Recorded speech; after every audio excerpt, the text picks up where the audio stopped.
credit to Newcastle. They beat United at Old Trafford, which is a rare thing for Newcastle lately.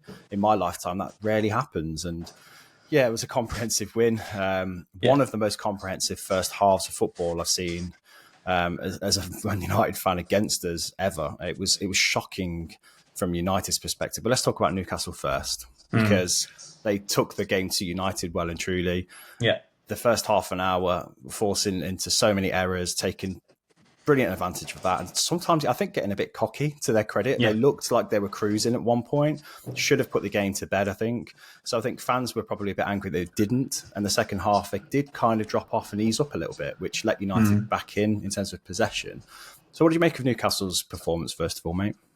They look confident at the moment, don't they? I mean, the last 4 games, they've picked up some excellent results. I mean, they absolutely battered us last week as well, so I know you're feeling right now.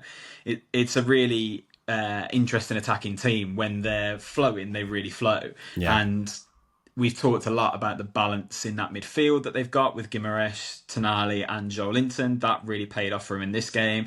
We talked about how deadly they can be on both flanks. Obviously, we kind of expected them to address the right wing position, but Jacob Murphy's having a really good time of things lately. And Anthony Gordon out on the left, with Lewis Hall behind him, they just look fantastic, don't they? They were so threatening in that first half.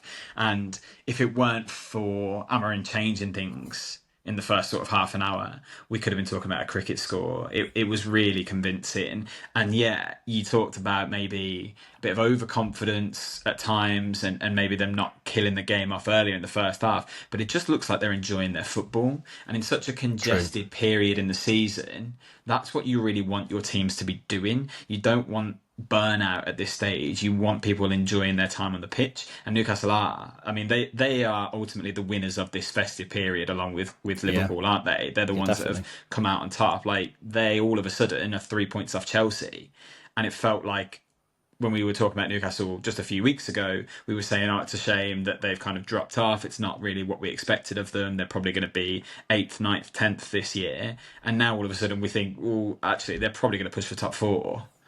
Yeah, it's a really settled team, and I think that midfield is the key.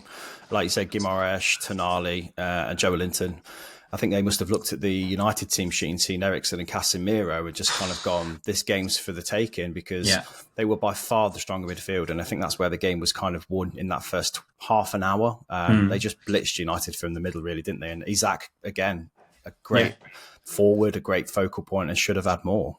Yeah, it's funny, isn't it? Because City obviously are talking about moves for Guimaraes, and I wonder whether Newcastle will hold firm and manage to kind of fight that bid off. Because with PSR and then wanting to invest in their squad more wholesale, a tempting bid could come in. But actually, if they can keep him, they've got one of the best midfields in the league in terms of a starting 11. It maybe lacks the depth to compete consistently, but those 3 on their day will give anyone a good game. Now, when you've got aging centre midfielders who aren't very mobile and Eriksen and Casemiro facing them, of course they had a field day with them. Of course that they outperformed them. And that is something that Amarin's got to address. But in terms of Newcastle, it only looks bright because these players aren't old either. They're a squad that can really stick around and grow together. I mean, you think about it, they've still got like Botman to come back. Both the fullbacks are really young. Obviously, Trippier started this game, but with Livramento there as well, it's an excellent option. This midfield is dynamic.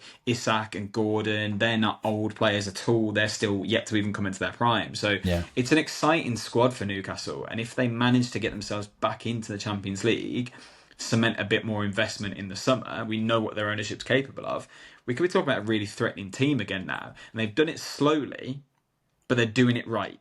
And that's what you want to see, isn't it? Well, that's the frustration Newcastle fans have had, is that it is slow and that it isn't instant success and, spending money every window. And it can't be, I guess. And it's got to be incremental for a club that started out the size of Newcastle from a financial point of view, because they're a huge club in every other aspect, really, aren't they? But they're getting there. And I think getting to cup semi-finals is definitely great for them. And if they do go on to win that competition, that again could be a great springboard for them, couldn't it? But